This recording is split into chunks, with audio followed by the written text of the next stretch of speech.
قناة أخبارك ترحب بكم ونتمنى عمل اشتراك في القناة ليصلكم دائما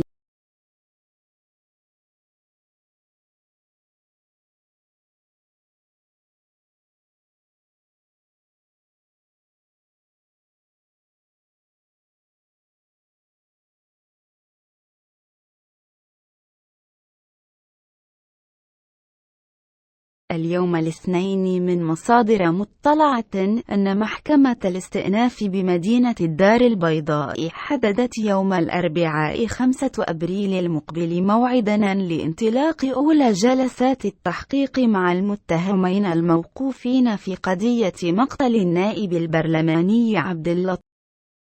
مرداس بالرصاص. وكشفت ذات المصادر أن أولى جلسات التحقيق مع المتهمين الرئيسيين ستنطلق الأربعاء، ستتخلها أول مواجهة بين الأطراف الثلاثة، ومن المنتظر أن تسفر عن مفاجآت عديدة وكانت مدينة الدار البيضاء اهتزت مارس الماضي على وقع جريمة قتل بشعة ارتكبتها زوجة برلماني عن حزب الاتحاد الدستوري في حق زوجها رفقة عشر.